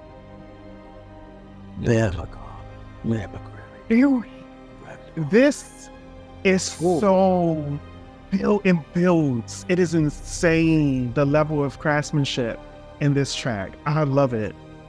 I'm so happy that you love a lot of this symphonic-esque orchestra-like tracks, because I am a big fan of them as well. That's why it was like, relating to you with the Final Fantasy stuff. I was like, let me just give you this beautiful orchestral track. And this is also reminded me of, if anyone played it, The Shadow of the Colossus. Hell yeah. Yeah, That soundtrack, oh my, when I tell you, you felt yourself about to go up against these giant colossi, like you felt yourself, like, oh my God, I'm about to like get hurt. I mean, this something's about to really like bad about to happen. And while you're fighting it, and as soon as when you're trying to go towards the enemy and whatnot, you hear the eerie music, and just like this, it's basically like this, where you're trying to go towards it, and as soon as you jump on it, it just explodes with some amazing, crazy music. And you feel that energy. Like right now, I'm feeling the energy of just like, oh, something's. Oh, it gets crazy. It gets crazy during that battle. But super, super love it. But another thing I was thinking about, so the one thing that the people may not know is that you love Devil May Cry quite a bit. Like you absolutely cosplay as Virgil. And one of my favorite tracks is actually the slow part. Oh. The slow part of Devil, is it Devil Never Cries? Is it the main theme or whatever else? It's like when they're like the most likely Devil May Cry 3's yes, Devil May Cry 3. Yeah. The Mission 11, when they just play it as like the instrumental, when Lady is fighting Dante in the hallway when she thinks that he killed her father. Yeah. Oh my God, that track is everything to me. Like I actually have it on my playlist. Like right in that whole Devil May Cry, they didn't miss either. They're just really good. Like there's really good composers that exist out here, and I love it. Yes, let's bring this train home to what we were talking about originally, and basically black music's influence on the game industry and on certain games, right? So we already talked about it already, but like a lot of our tracks, you can kind of hear the jazz or the hip hop or the soul in that stuff. So what are some of our favorite games that we can say that, like, without a shadow of a doubt, undeniable, has that black music influence? Persona 5. Persona 5, for sure. That I had to say that completely. And Sonic Adventure 2. That's I'm both of those. Just hands down. I can't even think of any other game that fully like represents like black music, aside from like kind of those even they're not like geared towards black music or anything like that. It just has all the things that we want. We want to hear that jazz, R&B, neo soul, funk, all that, all those things. So those ones definitely have exactly those things. I gotta give the nod to Fight Night. So I'm not really into like the boxing games, whatever else, but when I was over with my cousins, it was like the only game he had.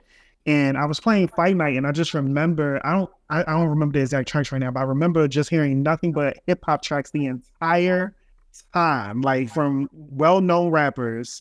And what I enjoyed about it was that the music was seamless. Like you would start from the title screen, you would like select where you wanted to go, and the music was playing. And then when you go to the next screen, the music was still playing. When you were waiting for your match to begin, the music was still playing. Like, and during the match, like maybe a new song would come up, but when you come back to the character creation or editing or getting your skill set together, it was nothing but like this hip hop track that was just consistently playing this entire thing. I loved it. Hip hop playlist rather. It was lovely. I enjoyed it. rappers I didn't even listen to in my spare time. I was like, oh yeah, you fit real well here. I think there might be, even though the Fight Nights had like really dope soundtracks that encompassed like hip hop in that time. I think it might be like sports. I don't want to say sports in general because you're not going to hear that in like fucking tennis, FIFA or whatever. But sports games made by EA Sports and even 2K, when it's a sport that targets that black demographic, they normally nail that music curation. 2K for and sure. we didn't even mention this, but Tales of Xenogears is actually going to be published by EA. So like EA may be just like one of those companies to look out for when it comes to like actually putting our representation out there in a specific way that seems flattering. So yeah. Well, what I can say with EA, I really pray and hope that they execute this correctly. Because EA has also dropped the ball quite a few times. And EA is most definitely, in that rule. Not fully dropped the ball, but they're in that realm where it's just like something can be like, and something can be like, oh my God, if that makes sense. With the EA originals, and they have been hit or miss for the most part, but it does feel like EA is kind of just hands off when it comes to that originals tag, to really letting those devs do what they want to do and bring those visions to life without any real corporate interference. It Takes Two, Game of the Year last year. Oh wait, I forgot they did It Takes Two. I still got to play that with someone.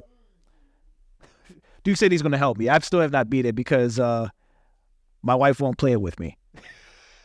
And he doesn't like playing games with me. It's too It is not. Not as too. How dare you?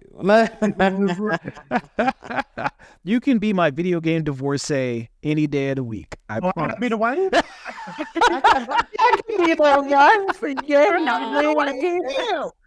All right. Now, where's my ring? You remember this over our ramen date this weekend? I got it.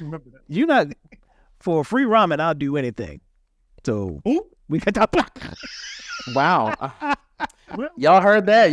If you listen to this podcast, go ahead and clip it and just post it somewhere.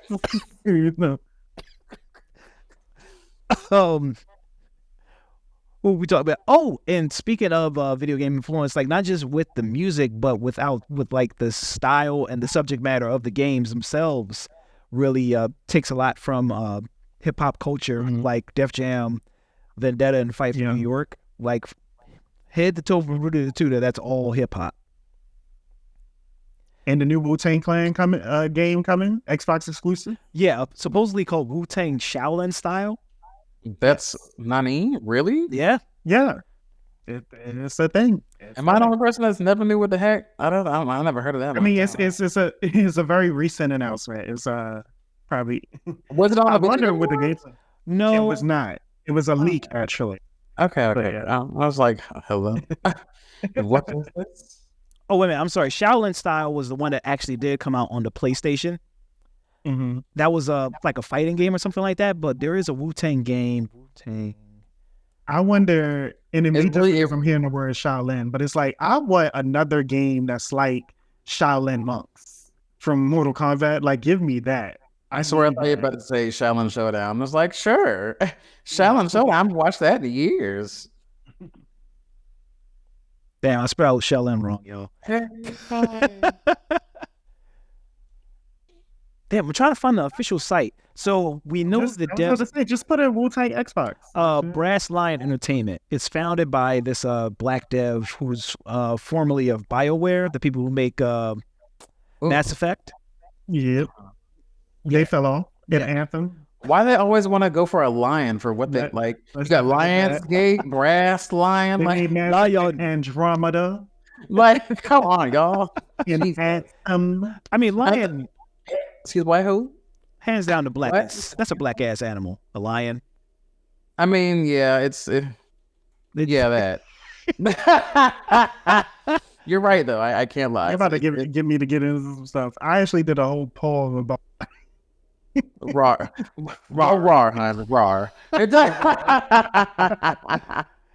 Lions and echidnas, apparently. But yeah, so he started this thing, Brass Lion Entertainment.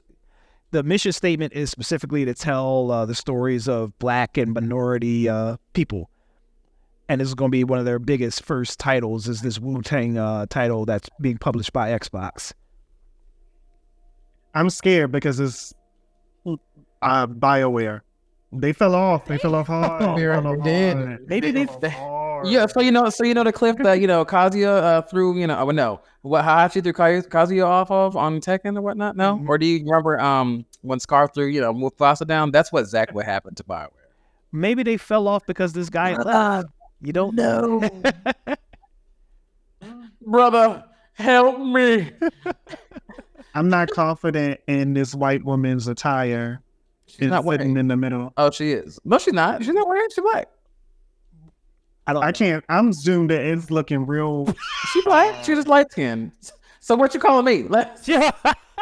This don't look biracial to me. She worked on Bryna Dabby Smith. Bryna. Are you sure? Are you sure that's not a black person? Bryna. Chief Executive Officer and Head of You know what it sounds like to me? You know what it sounds like to me? A third generation biracial. And still. And what did my Angela say? What did she say? And still, that's exactly what she did. I told you. She black. You told me what? She black. Come on. She black. She black. She was real light skinned. She's gonna watch this and be like, "Wow, they had a whole 10-minute conversation about that." She know what she is. She does. She worked on Def Jam. And who was she married to? A black man. That's right. I'm looking at a zoomed in picture. You wanted that too. Is that just Blaze? Who? What? The hip hop producer? I don't. I wish I could tell you. Does he like black? I'm assuming. I wish I could. But this dude looks a lot like Just Blaze. Well, it looks like Instagram doesn't want to let you just see it. We got Instagram to join. But anyway, getting off track. But yeah, they're making a action RPG based on the Wu-Tang Clan. Action RPG. Yeah. So is it like Diablo action style RPG? So from what I heard, these are still, rumors and leaks. This is not anything. Xbox nor Brass Lion have released an official statement, but the word is it's like a third-person action RPG where it's going to be martial arts based with some weaponry, and the art style looked to be inspired by the Spider-Verse movies. You mean just like right? That's the way and like I mean I get it because I mean like some of that. Even though the Spider-Verse movies are iconic looking, all the other stuff, but they are based off of some earlier black glitch effects in like anime and design. Like those things, like they're spending tied to black culture for a while now. So, okay. Well, I would love to see someone base some things off of like the unbox. Like Samurai Shampoo and some of those same. Say that one more time. I don't know the name of it. Goddamn it, Veishi. You're not going to do this to me. I just want. I was like, huh? I'm such a meanie. I'm sorry. So yeah, Samurai conditioner. I was going to suggest that. Actually, Samurai conditioner. Samurai conditioner. I'm for it. Wash and Samurai conditioner. You better wash and go with our swords. Just wash and go. Not a shake. Maybe there's a shake and go and a wash and go. You had brought up earlier, Duke, not just in-game, but a lot of the game's marketing. There's some hip-hop influence, and you brought up MKX, Mortal Kombat X. Yes, I did. So I remember, I'd never listened to a Wiz Khalifa track a day in my life. But I remember being hyped with MKX when it released, and I was like, this was perfect. Like, I thought the beat was amazing. The lyrics, whatever, could have used some work, but it worked as far as the timing and the whole idea of who's next. I thought this was a really, really amazing trailer for MKX at the time, and they did something similar when it came to MK11. They tried to do another hip hop track. I don't think that one stood out as much to me as MKX did, but I think I think it's a trend that should continue, and particularly fighting games. Like, I think hip hop makes the most sense. I agree. Like Beast, some of those underground, artists. Good. What's up? Every single time you say who's Just Blaze, it is Just Blaze. It is her husband. That's her husband for real? Oh wow. That looks exactly like him, right? Wait, why does he look really light skinned here, but actually not dark, like quite dark skinned in his own Instagram picture? I don't know. Lighting. I don't know.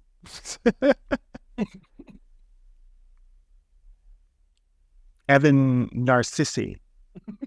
Wow. Narcissus. Mm-hmm.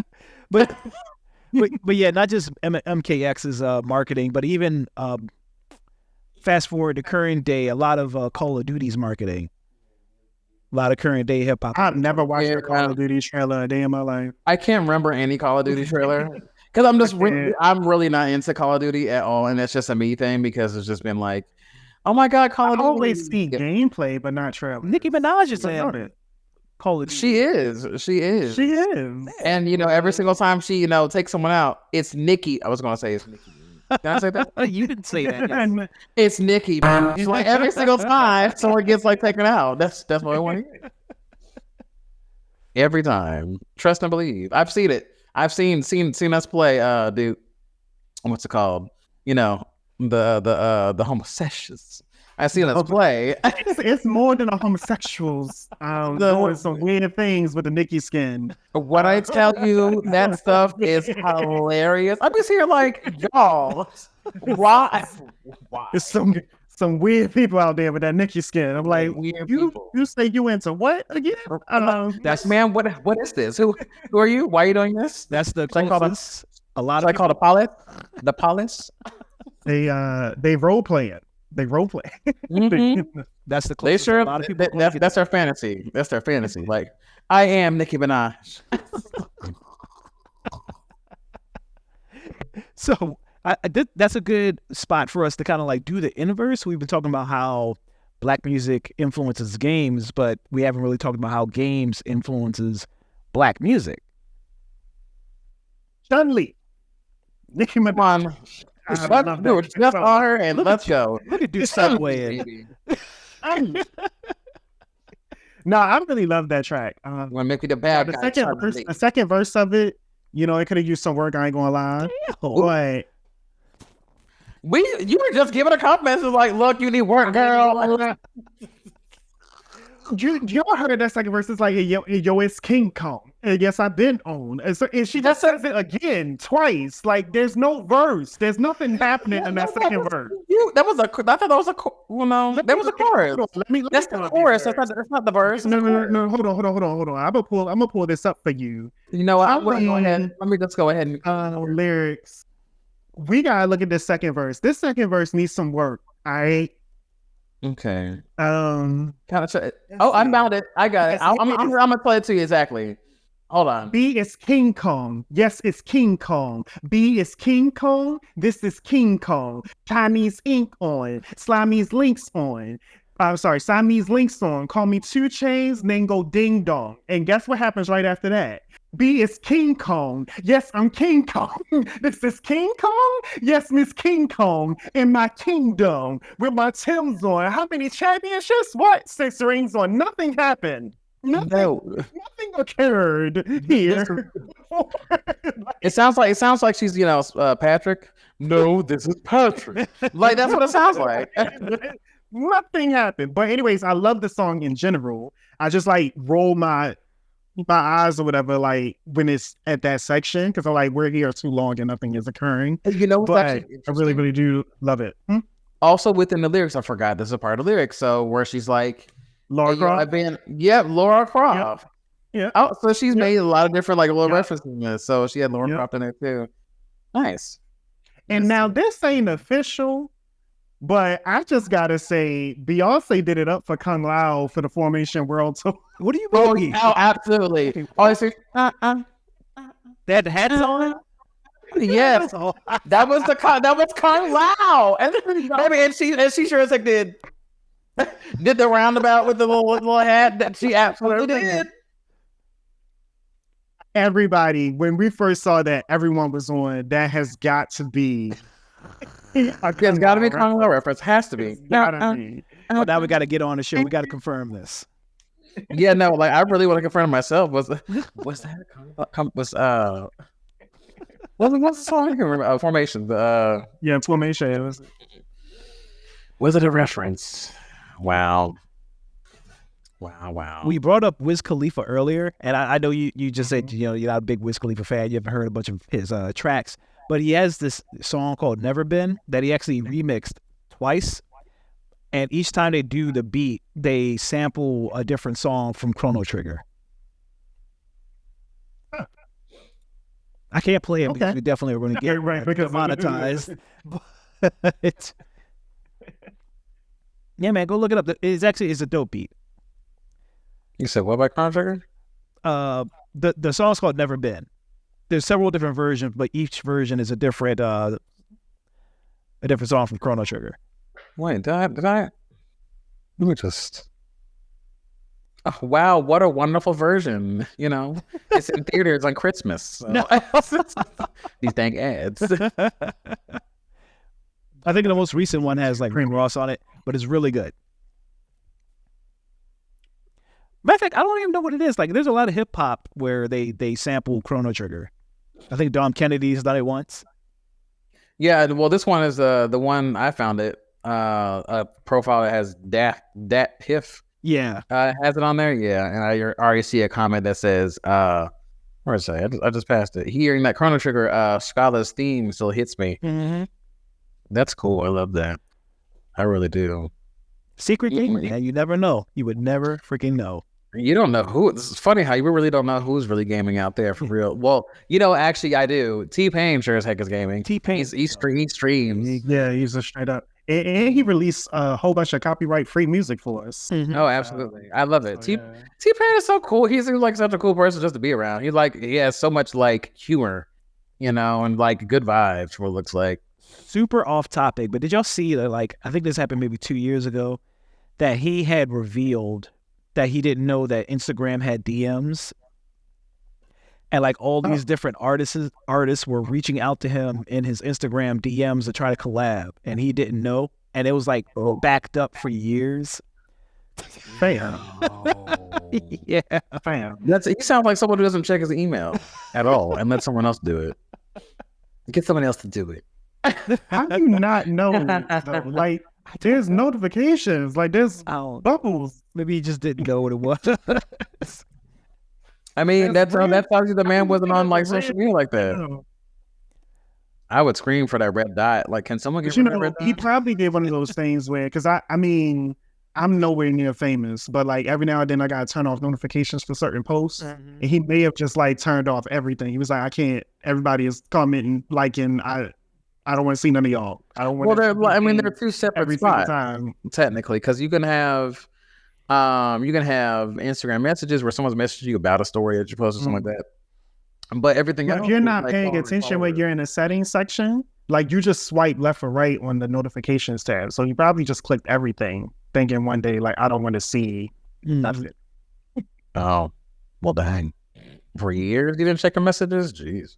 Yeah, not knowing that there's DMs there is wild though. But anyway, what's up with this Doja Cat track? So, Streets, you can find a slowed version so you won't get hit. I usually find a slow. Anyways, so Doja Cat Streets, there's a lyric in Doja Cat Streets where I keep remembering that Doja is like somewhat of a nerd, technically. Because she's been like that for a while. I've seen her like do streams on Twitch and all these other things, but she references Final Fantasy, in reference to like I think it's like a relationship she's trying to have. I would speed this up at least to like maybe 1.2 because it's gonna be slowed. Oh yeah, it's super slow. So speed this up a tiny bit. Oh, I heard this before. Yeah, it's one of her songs from Yes. Yeah, everyone's heard this because this was the red silhouette challenge. Yep. Exactly. Yeah. So it has. That's why I know it. She has a lyric. She has a lyric that says, "No Final Fantasy trying to end these games." And so she does. She was not trying to play games of her dude or whatever she was talking about, essentially. And that makes sense. No Final Fantasy trying to end these games, but she also, I forgot she does. I can't remember what other songs she did reference some other game. I just can't remember. She does do it on occasion, but I did recognize that. And she was like one of my only other ones that I've was able to remember that has some video game references. I was trying to find the song that had like Yoshi in the background all the time. There's a song like that we got. Yeah, it was like really, really, really, really, really hidden. You would have to like literally know what that noise is, because you can hear it on occasion. But I couldn't really put it out there or think about it. It's just it's hard. It's super hard. It's a very specific song. You kind of was in Doja Cat song though, right? No, it's not. Well, it's another song. It's not Fetty Wap Yoshi. No, it couldn't have been. No, it's probably no reference to Yoshi at all in the thing. No, it's no Yoshi. No Yoshi reference at all. It was just a sound like blip in there that you can hear. And I was like, oh my god, is that Yoshi? And it sure as heck was.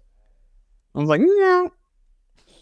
So I'm be remiss to do this whole episode. If y'all have not listened to the music for character trailers for Genshin Impact, oh my, it is insane. Okay, can I just do one? Can I just do one? Yeah, we just do Raiden Shogun. That was my one. So there's black references in the Raiden. Oh, and Raiden Shogun and freaking Zhongli. Yelan. Yeah, Yelan and Zhongli. Yes, Raiden Shogun is crazy. Oh, not in cutscene. We need to do trailer. It's not a cutscene. The whole trailer. Yeah, it's Raiden Shogun. Trailer. We could just watch this. It's real quick. It's about 2 minutes of our lives. Judgment of Euthymia. That's it. Oh, or you can skip past the first parts. She's just talking. That's not her. You can go up like go. Keep going. Yeah, 25. This works. All right. So yeah, this is cool. But it's such a mix. This is how it starts. Right. It's Asian.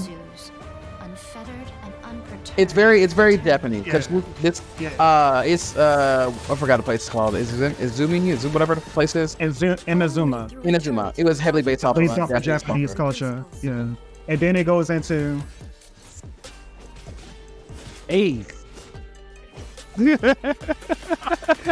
So I actually have this track without the words. It's okay. Oh Lord, yeah, it's crazy. And she's such a cool character. Oh my Lord. Like that's why one of my favorite characters off of Genshin Impact. She is the epitome of my favorite character off of Genshin Impact. I was like, oh, mine is Wanderer. Wanderer. Oh yeah, I feel that. Yeah, he's my only C6. He's your only. Wow. Nah, he's only C6. Lord. But her voice actor too is actually phenomenal. The English voice actor. She's just so good. But she is just so bad ass. What's crazy, the reason why I wanted to bring this up though is these character trailers, the music for them is often not in the game at all. So like this is one of those things where it's like you have to know when the character is releasing in order to hear when their theme song is coming.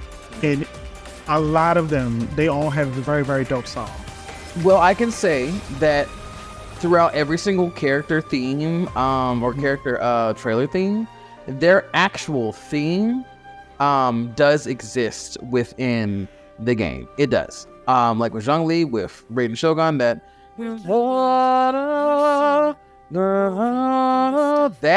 exists throughout her whole entire appearance in Genshin Impact. That one theme can be utilized in different avenues. What I mean by that is your Archons, you mentioned Archons. Archon themes exist, but someone like Hu Tao's theme is not. Oh yeah, no, that's your Laun's theme is not in there. Right. So that's what I mean. Like a lot of times when these characters release, you not get the addition of their actual songs in there. The Archons are completely different story because they're very important. Yeah, we get that part.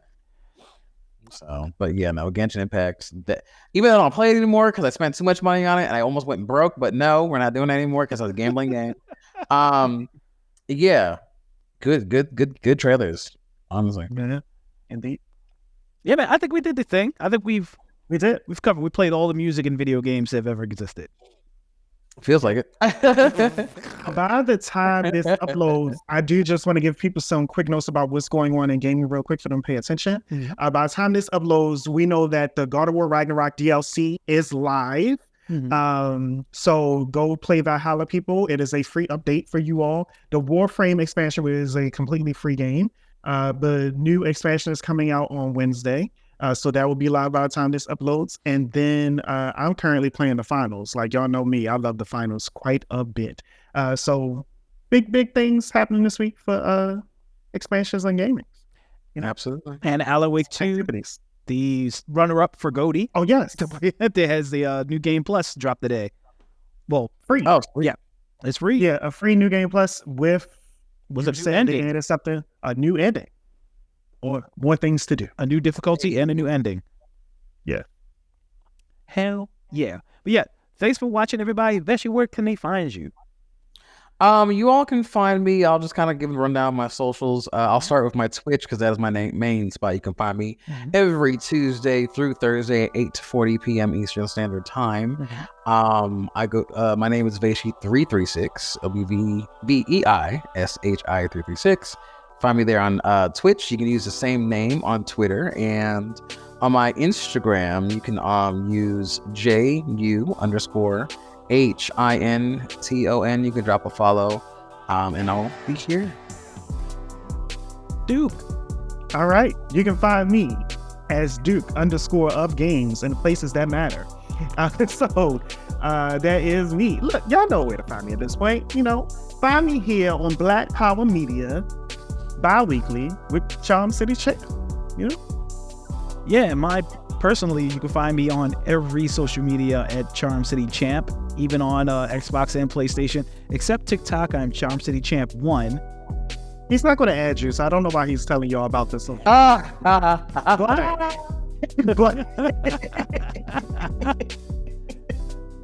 But more importantly, you can find GameClick on most social media at Real GameClick. That's including YouTube. Make sure to sub YouTube, the new YouTube channel at Real GameClick. We're going to be dropping clips from the podcast and exclusive content over there.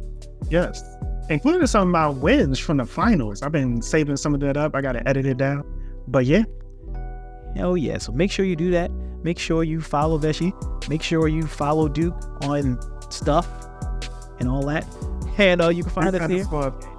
You can find us here every other Friday on live. Oh, and make sure to listen to us. The audio version is on wherever you listen to podcasts. Just search GameClick on your favorite podcast platform. Yeah.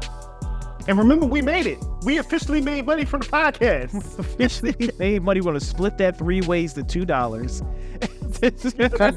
Well, congratulations to you all. I'm so proud of you. Any final goodbyes? What are we doing?